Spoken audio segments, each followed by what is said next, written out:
What if I told you that modern DNA evidence has recently confirmed some mind-blowing connections between the lost 10 tribes of Israel and Britain?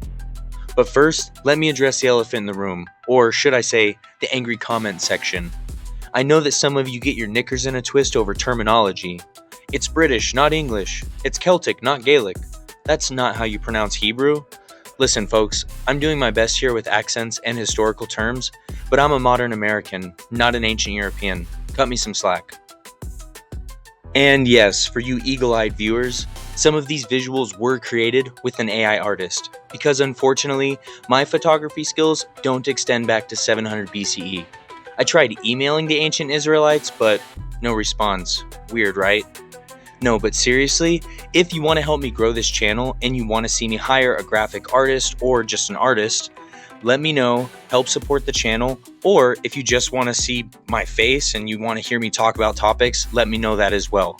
But until then, yeah, we're using stock and AI images, so deal with it. And with all of that out of the way, welcome to Arnie's Brain Train. I'm Alex Arnold, and this video, just like many of my other videos, are just about putting out information for academic and informational purposes, even when it involves controversial ideas that might not care about your feelings. I promise to be as historically accurate as possible while keeping things entertaining, but remember, we're exploring controversial theories here, so buckle up, Buttercup. I've spent a long time studying the Kolbrin, and I've spent an extensive amount of time researching this topic, digging through the latest genetic research, archaeological reports, and DNA studies to bring you the most comprehensive breakdown that you'll find anywhere out there.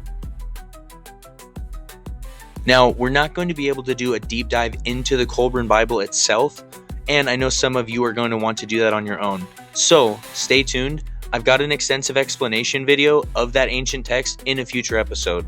But today, we're focusing on how modern DNA science is vindicating some of the claims in the Kolbrin. All of my sources are listed in the description below, so strap in, this is going to get interesting. Here we go.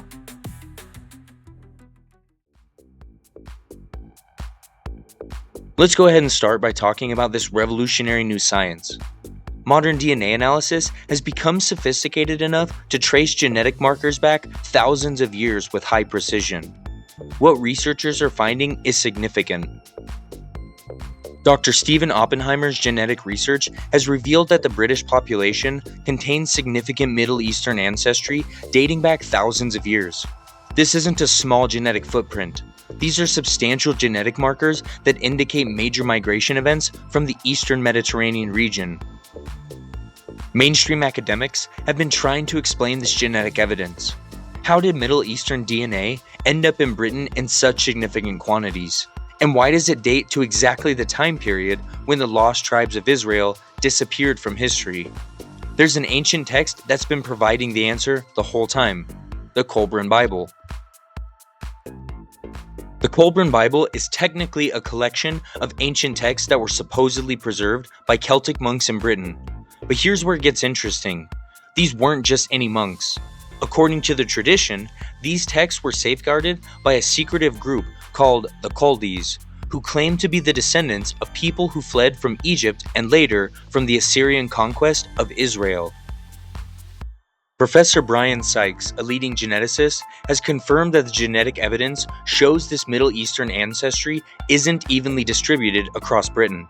It's concentrated in specific regions, particularly Wales, Scotland, and Ireland, which correspond to the areas that the Kolbrin Bible claims were settled by specific lost tribes.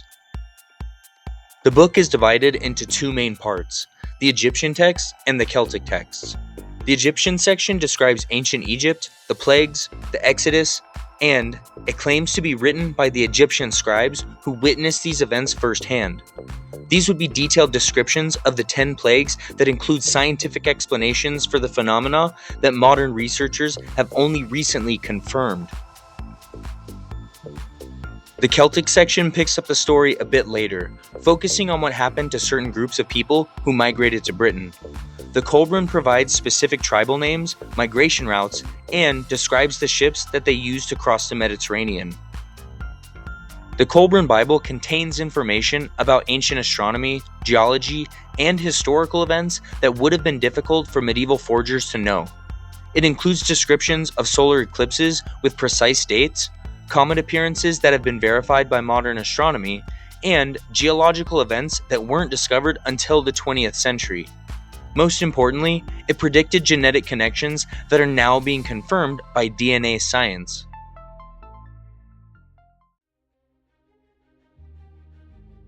Let's switch gears over to the Bible real quick and talk about one of its greatest mysteries. What happened to the 10 lost tribes of Israel? This is a legitimate historical puzzle that has interested scholars, theologians, and archaeologists for centuries. Here's the official story. In 722 BCE, the Assyrian Empire conquered the northern kingdom of Israel and deported its inhabitants.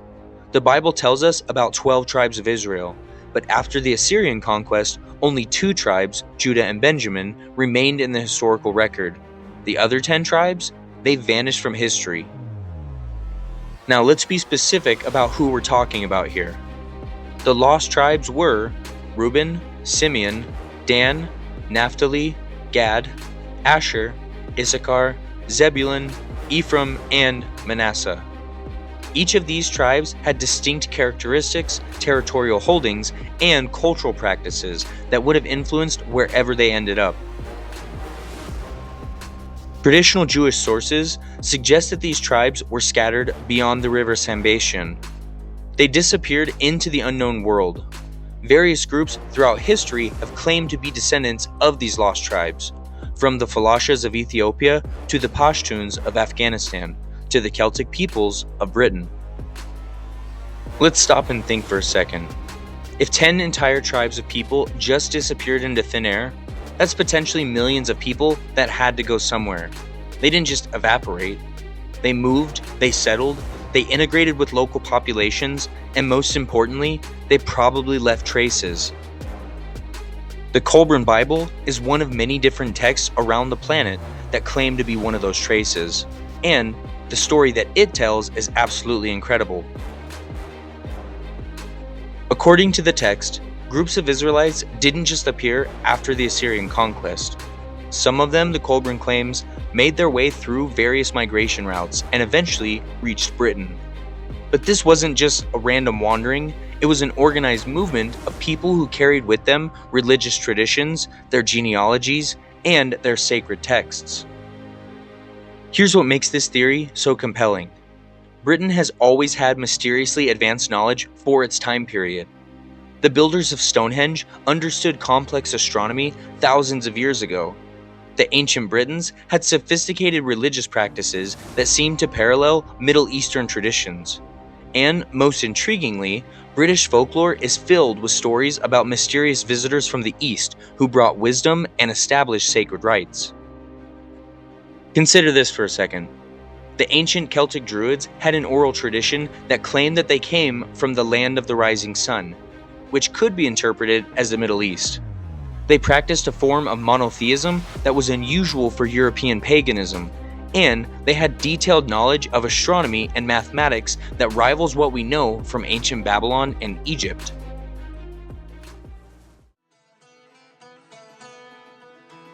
Let's now talk about some of the specific details that the Kolbrin Bible provides and where modern DNA evidence is supporting these ancient claims.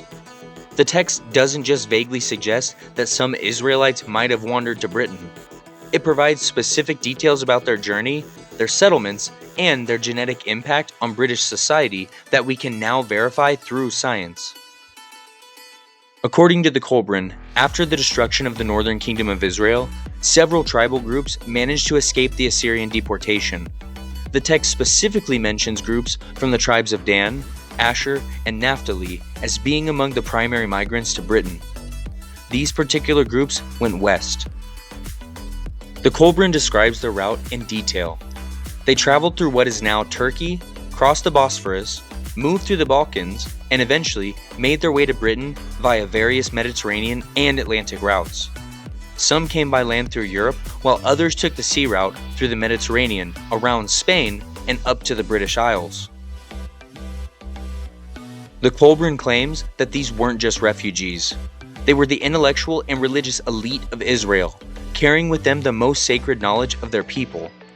The text describes how they established religious centers, built stone circles, and integrated their monotheistic beliefs with local Celtic traditions.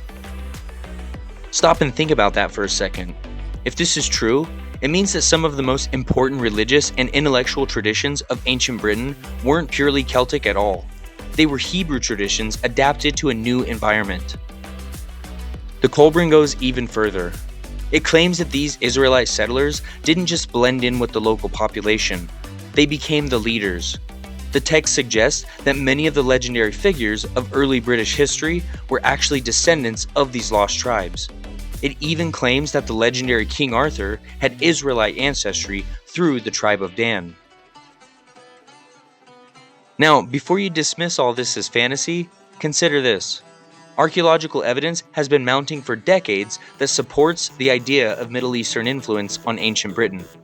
We found artifacts, burial practices, and even DNA evidence that suggests significant migration from the Eastern Mediterranean to Britain during exactly the time period that the Kolbrin describes. For example, the Battersea Shield found in the Thames River contains design elements that are remarkably similar to artifacts found in ancient Israel. The spiral patterns, the metalworking techniques, and even the symbolic meanings match Middle Eastern traditions rather than typical Celtic patterns. Recent genetic studies have confirmed that the British population carries specific genetic markers that are found in ancient Middle Eastern populations, particularly those from the Levant region where the tribes of Israel originated. This study, published in Science magazine, used advanced genetic analysis to map human migration patterns. The results showed clear evidence of Middle Eastern genetic influx into Britain during the time period that the Kolbrin Bible describes. This represents scientific confirmation of an ancient text's claims.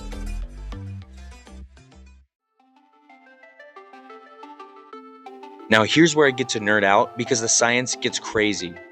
Modern DNA analysis isn't just confirming that Middle Eastern peoples reached Britain. It's actually validating the Kolbrin Bible's specific claims about which tribes went where. In the Kolbrin, the tribe of Dan was one of the primary groups that reached Britain. This is particularly interesting because the tribe of Dan has always been associated with seafaring and maritime activities. The Bible describes them as being skilled sailors and traders, which would have given them the knowledge and resources necessary to make such a journey. The Kolbrin claims that the Danites established settlements in what is now Ireland and Scotland. Genetic studies have shown that the Irish population carries specific Y chromosome markers that are found in ancient Levantine populations, particularly those associated with the region where the tribe of Dan was located. Irish folklore is literally filled with stories about the Tuatha De Danann, which literally means the tribe of the goddess Danu. But what if Danu is actually a corruption of Dan? What if the Tuatha De Danann were actually the Israelite tribe of Dan? The genetic evidence is starting to suggest that this isn't just folklore, it's family history. This landmark study analyzed genetic markers across Celtic populations and found what they called anomalous Middle Eastern signatures that couldn't be explained by normal European migration patterns. The distribution of these markers corresponds exactly to the areas the Kolbrin Bible claims were settled by specific tribes. The genetic evidence shows that this Middle Eastern ancestry isn't evenly distributed across Britain. It's concentrated in specific regions, particularly Wales, Scotland, and Ireland, which are exactly the areas that the Kolbrin claims were settled by the lost tribes. But it gets even more specific. The Kolbrin claims that the tribe of Asher settled primarily in what is now Wales.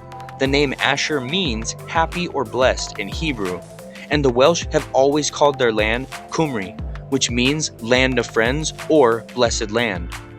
Recent DNA studies of Welsh populations have revealed genetic markers that are virtually identical to those found in ancient populations from the Asher tribal territory in Israel. This comprehensive genetic survey of the British Isles found that certain Y chromosome lineages in Britain have clear Middle Eastern origins and date to exactly the time period when the Assyrians conquered Israel.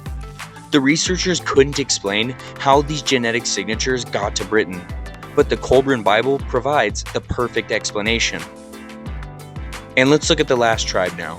The Kolbrin claims that the tribe of Naphtali settled in what is now Scotland. The name Naphtali means my struggle or wrestling in Hebrew, and genetic analysis of Scottish Highland populations has revealed DNA markers that are found in ancient populations from the Naphtali tribal region. The archaeological evidence supports this genetic data as well. We've been finding artifacts in Scotland that have clear Middle Eastern origins. The Pictish stones, those mysterious carved stones found throughout Scotland, contain symbols that are remarkably similar to ancient Hebrew and Phoenician inscriptions.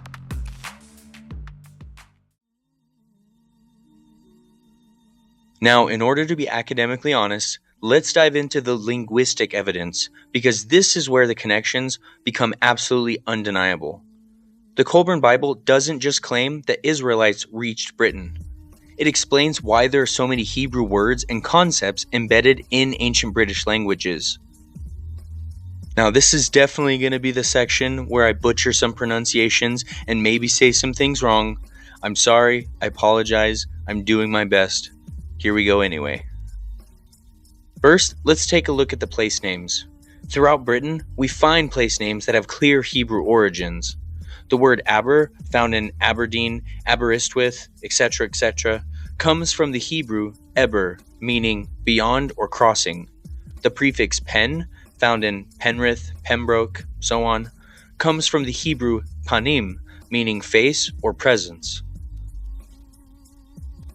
These translations are really interesting and they go a lot deeper, so much so that in the last year, I've begun learning Hebrew myself. Now, if you want to go look up for yourself, I definitely recommend checking out the sources in the description and in the pinned comment, because it's really easy for some person to just tell you something means something else, but I definitely recommend that you check it out for yourself. Check my sources. Now, these connections go deeper than just the place names. Ancient British religious practices show clear parallels to Hebrew traditions. The Celtic Druids practiced a form of monotheism that was unusual for European paganism. They had detailed knowledge of astronomy and mathematics that rivals what we know from ancient Babylon and from Egypt. Let's look at the Celtic festival of Samhain, which the Kolbrin claims was originally based on the Hebrew Day of Atonement. Both festivals involve themes of judgment, purification, and communication with the spiritual realm. The timing, the rituals, even the symbolic meanings show remarkable similarities. The Kolbrin also explains why the ancient Britons had such advanced metalworking skills. The text claims that the Israelite migrants brought with them the knowledge of bronze and ironworking that they had learned in the Middle East. This could explain why the British metalwork from the Iron Age shows techniques and designs that are remarkably similar to artifacts found in ancient Israel and Phoenicia. For those of you familiar with the Gundestrup cauldron, found in Denmark but clearly of Celtic origin, the imagery on this cauldron includes scenes that are remarkably similar to biblical narratives. There are figures that look like Hebrew priests, animals that match biblical descriptions, and even scenes that appear to depict events from the Old Testament. Now, once again, who cares if some ancient tribes ended up in Britain thousands of years ago? Well, let me tell you why this is absolutely crucial for you to understand. First, if the Kolbrin Bible is accurate, it means that the foundations of Western civilization are far more complex and interconnected than we've been taught. The idea that ancient Britain was some isolated backwater that suddenly developed advanced knowledge is completely wrong. Instead, Britain was a destination for some of the most sophisticated people of the ancient world. Second, this has massive implications for how we understand the development of Christianity in Britain. If Israelite tribes were already established in Britain centuries before Jesus, it explains why Christianity took root so quickly and easily in the British Isles. The religious groundwork was already there. Third, and this is the most controversial, it suggests that many of the prophecies in the Bible about the scattering and regathering of Israel might be referring to events that actually happened or that are still definitely possible. The lost tribes weren't really lost at all. they were relocated and eventually became part of the foundation of modern Western civilization, or they were preserved for that time when they would all be gathered back together.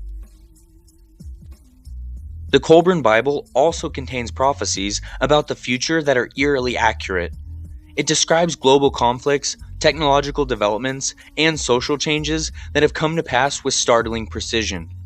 If the book is authentic, it suggests that the ancient Israelites had access to prophetic knowledge that extended far beyond their own time period. But here's what really matters most. If this information is accurate, it means that the history that we've been taught is incomplete.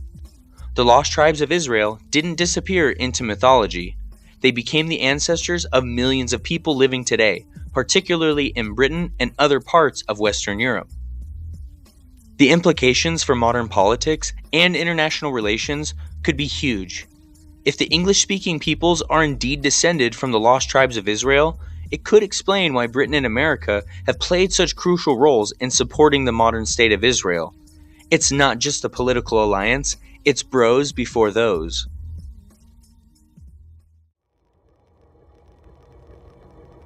Let's circle back around and talk about some of the genetic technology that's actually vindicating some of the Kolbrin Bible's claims. Because while linguistic and cultural evidence is compelling, nothing beats hard genetic data that you can't argue with. This study used mitochondrial DNA analysis to trace maternal lineages in European populations. What they found was shocking. Clear evidence of Middle Eastern maternal lineages in British populations that date to the exact time period when the Assyrians conquered Israel. The initial teams could not reconcile how these genetic signatures got to Britain, but the Kolbrin Bible provided the perfect explanation. They were carried by Israelite women who fled the Assyrian conquest and eventually reached Britain with their families and their tribes. This comprehensive analysis of Y chromosome data revealed what researchers called anomalous Middle Eastern or Semitic signatures in British populations. These genetic markers are found in modern Jewish populations and ancient DNA samples from the Levant, but they shouldn't be in Britain according to conventional migration theories. So here's the thing. The distribution of these Semitic genetic markers in Britain corresponds exactly to the areas that the Kolbrin Bible claims were settled by these specific lost tribes. This wasn't random, it was a targeted settlement pattern that matched the ancient text perfectly. One of the most compelling pieces of genetic evidence comes from analysis of specific mitochondrial haplogroups. Researchers have found that certain British populations carry mtDNA lineages that are virtually identical to those found in ancient Hebrew populations from the tribal period. The genetics aren't just similar, they're so close that the only logical explanation is direct descent. The genetic signatures match exactly what we'd expect if groups of Israelite women and their descendants had migrated to Britain and established lasting populations. One of the most shocking discoveries was the existence of what researchers call Cohen modal haplotype markers in certain British populations. These are Y chromosome signatures associated with the Jewish priestly class, the descendants of Aaron. Finding these markers in Britain suggests that not just ordinary Israelites reached Britain, but members of the priestly class as well. So far, all of these discoveries have validated the Kolbrin Bible's claims that the migrants to Britain weren't just refugees. They were the intellectual and religious elite of Israel, including priests who would have carried the most sacred knowledge and traditions. But the specifics and the amount of evidence doesn't just stop there. Advanced DNA sequencing has revealed that these Middle Eastern genetic signatures in Britain aren't the result of recent Jewish immigration. They're ancient, dating back thousands of years to exactly the time period that the Kolbrin describes. This landmark study established the genetic signatures of ancient Jewish populations and found that the same signatures appear in British populations at frequencies that can only be explained by significant ancient migration events. The timing, the distribution, and the genetic markers all support the Kolbrin Bible's claims.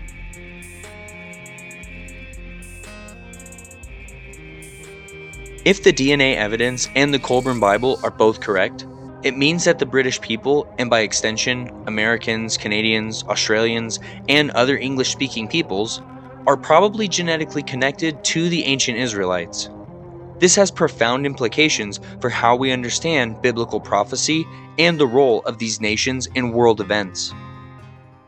The Bible contains numerous prophecies about the lost tribes of Israel being regathered in the last days.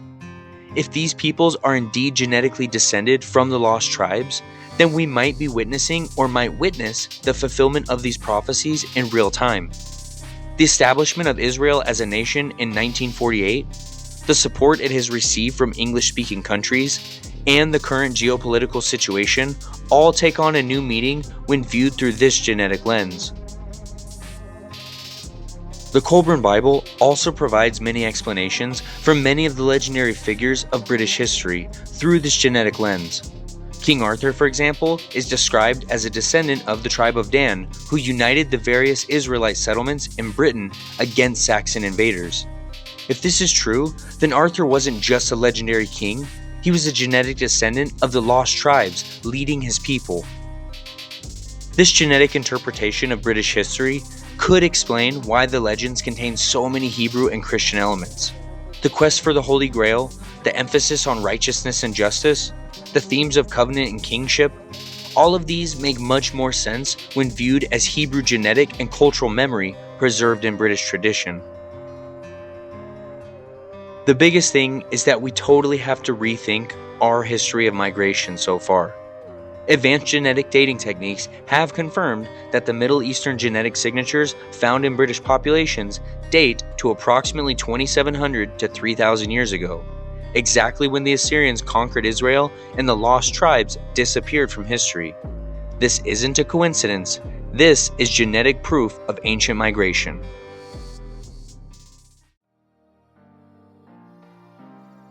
Now, in case you missed anything, let me tie all this together for you, because some of the stuff that we learned from this modern DNA science is completely vindicating some of this ancient text that's been dismissed for centuries. The Kolbrin Bible presents a complete alternative history of what happened to the lost tribes of Israel. Instead of vanishing into obscurity, significant groups of Israelites, specifically from the tribes of Dan, Asher, and Naphtali, made their way to Britain, where they established religious centers, integrated with local populations, and became the genetic foundation for much of British civilization. The DNA evidence supporting this is now overwhelming and undeniable. We have genetic studies showing Middle Eastern ancestry in Britain that dates to exactly the right time period. We have specific Y chromosome and mitochondrial markers that prove direct genetic descent from ancient Israelite populations. We have priestly genetic signatures that confirm the Kolbrin's claim that the religious elite reached Britain as well. And we have genetic dating that places these migration events precisely when the Assyrians conquered Israel. This is a genetic revelation that completely changes how we understand the development of Western civilization, the spread of monotheistic religion, and the fulfillment of biblical prophecy. The implications are staggering.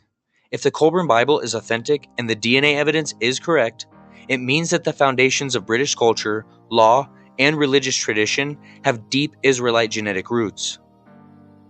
The genetic connections we've explored today, from specific tribal markers to priestly lineages, from mitochondrial evidence to Y chromosome signatures, all point to the same conclusion. The lost tribes of Israel weren't lost at all. They were relocated, preserved, and eventually became the genetic ancestor of millions of people living today in Britain and other English-speaking nations.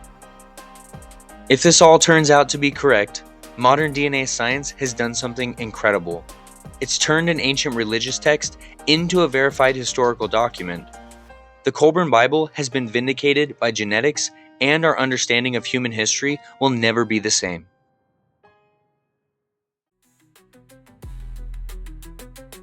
And that's where we'll call it for today, guys. Thank you for joining me on this incredible journey through one of the most stunning scientific vindications in modern history. The DNA evidence confirming lost Israelites in Britain and vindicating the Kolbrin Bible challenges everything that we thought we knew about ancient history. This isn't just a fringe theory anymore. This is hard genetic evidence, peer-reviewed scientific studies, and genetic markers that prove ancient migrations that were dismissed as myth. As always, remember all the sources that I mentioned, including the groundbreaking DNA studies, are listed in the description below so you can dive deeper into this incredible genetic research. I've spent weeks putting this together, using every modern tool at my disposal to bring you the most comprehensive analysis of how modern science is confirming ancient texts. If this video opened your eyes to the power of DNA evidence in rewriting history, smash that like button and subscribe to Arnie's Brain Train for more mind-blowing adventures where modern science meets ancient mysteries. Hit the notification bell so you never miss our weekly expeditions into the unknown. And hey, drop a comment below. What do you think about the genetic vindication of the Kolbrin Bible? Are you ready to accept that DNA evidence can prove ancient texts right? And have you ever taken a DNA test that revealed surprising Middle Eastern ancestry? Until next time, keep questioning, keep learning, and remember, the world isn't always this simple, but it's always this interesting. All aboard. See you guys next time.